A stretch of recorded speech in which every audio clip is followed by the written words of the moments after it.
कांवड़ यात्रा पर योगी का बड़ा संदेश, जाति वंश के बंधन होंगे खत्म। देखिए मुख्यमंत्री योगी ने कांवड़ यात्रा पर क्या कहा। गाजियाबाद से हरिद्वार के बीच में 3 करोड़ कांवड़ यात्री शिव भक्त गए हैं हरिद्वार में जल लेने के लिए। 3 करोड़ हर हर बम बम का नारा करते हुए, शिव की भक्ति में झूमते हुए, क्या बच्चे, क्या युवा, क्या महिला, क्या बुजुर्ग, सबका एक ही धुन है, शिवमय वातावरण। कितना आनंददायक था। 17 के पहले समाजवादी पार्टी इस कांवड़ यात्रा को निकलने नहीं देती थी। हम लोग आए, हमने कहा भी कांवड़ यात्रा को कौन रोक सकता है। कांवड़ यात्रा निकलेगी, अनुशासन के साथ निकलेगी, गौरव के साथ निकलेगी। जब भी हम किसी युवा के सामने से कोई आदर्श दूर कर देते हैं तो उस युवा को गौरव की अनुभूति से दूर करने का पाप करते हैं।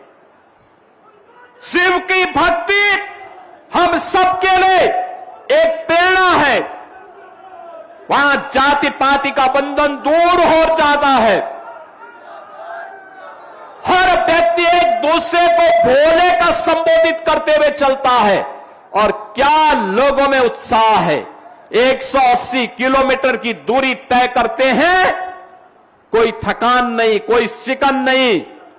शिव की भक्ति है और महादेव के प्रति समर्पण का वह भाव है। युवाओं की प्रतिभा को देख करके हम लोगों को लगता है कि चाहे वह पीएम स्टार्टअप की स्कीम हो, पीएम स्टैंड अप की स्कीम हो, डिजिटल इंडिया की स्कीम हो, युवाओं के लिए पीएम इंटर्नशिप की स्कीम हो, या फिर मिशन रोजगार के अंदर इन युवाओं के लिए नौकरी देने के बाद आज बिना भेदभाव के युवाओं को नौकरी उपलब्ध करवाई जा रही है। मैं पूछना चाहता हूं श्री राहुल गांधी से और पूछना चाहता हूं श्री अखिलेश यादव जी से, आप तो बताइए, पहले उत्तर प्रदेश के अंदर कांग्रेस को सर्वाधिक समय तक शासन करने का अवसर प्राप्त हुआ। समाजवादी पार्टी को 4 बार प्रदेश के अंदर मुख्यमंत्री बनने का अवसर प्राप्त हुआ। आखिर उन्होंने युवाओं के सामने क्या ऐसा किया कि युवा इनके साथ जाए। ये सच है कि कांग्रेस ने भी और समाजवादी पार्टी ने भी, कांग्रेस ने देश के युवा के लिए और समाजवादी पार्टी ने यूपी के युवा के सामने पहचान का संकट खड़ा किया था। बहनों और भाइयों, जब देश में भ्रष्टाचार होगा, देश में आतंकवाद होगा, नक्सलवाद होगा, उग्रवाद होगा, उपद्रव होगा, या राज्य में भी दंगे होंगे, गुंडागिर्दी होगी, व्यापार और निवेश के लिए कोई अवसर नहीं होगा, आप अनुमान लगा सकते हैं स्वाभाविक रूप से सबसे ज्यादा प्रभावित कोई होगा, युवा होगा। 17 के पहले यूपी के युवाओं के साथ यही होता था। यूपी का युवा यूपी के बाहर अपनी पहचान छुपाता था। कोई नहीं कहता था मैं सिद्धार्थनगर का हूं, कोई नहीं कहता था मैं बस्ती का हूं, नहीं कहता था कि मैं संत कबीर नगर का हूं या गोरखपुर का हूं या महाराजगंज का हूं या बलरामपुर का हूं।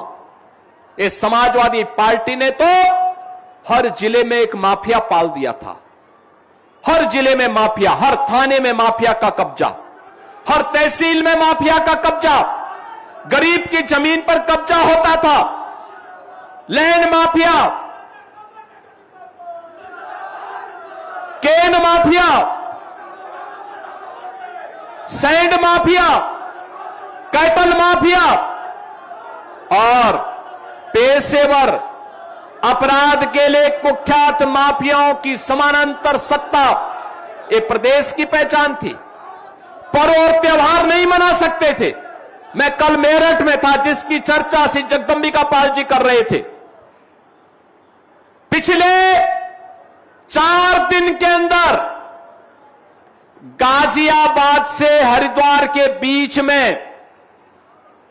3 करोड़ कांवड़ यात्री शिव भक्त गए हैं हरिद्वार में जल लेने के लिए। 3 करोड़ हर हर बम बम का नारा करते हुए, शिव की भक्ति में झूमते हुए, क्या बच्चे, क्या युवा, क्या महिला, क्या बुजुर्ग, सबका एक ही धुन है, शिवमय वातावरण। कितना आनंददायक था। 17 के पहले समाजवादी पार्टी इस कांवड़ यात्रा को निकलने नहीं देती थी। हम लोग आए, हमने कहा भी कांवड़ यात्रा को कौन रोक सकता है। कांवड़ यात्रा निकलेगी, अनुशासन के साथ निकलेगी, गौरव के साथ निकलेगी। जब भी हम किसी युवा के सामने से कोई आदर्श दूर कर देते हैं तो उस युवा को गौरव की अनुभूति से दूर करने का पाप करते हैं। शिव की भक्ति हम सबके लिए एक प्रेरणा है। वहां जाति पाति का बंधन दूर हो जाता है। हर व्यक्ति एक दूसरे को भोले का संबोधित करते हुए चलता है। और क्या लोगों में उत्साह है। 180 किलोमीटर की दूरी तय करते हैं, कोई थकान नहीं, कोई शिकन नहीं। शिव की भक्ति है और महादेव के प्रति समर्पण का वह भाव है। मुख्यमंत्री योगी आदित्यनाथ ने अपने सोशल मीडिया पोस्ट में कांवड़ यात्रा को लेकर यही संदेश दिया है कि यात्रा अनुशासन और गौरव के साथ आगे बढ़ेगी। उन्होंने शिव की भक्ति को सभी के लिए प्रेरणा बताया और कहा कि इसी भक्ति के बीच जाति और वंश के बंधन खत्म हो जाते हैं।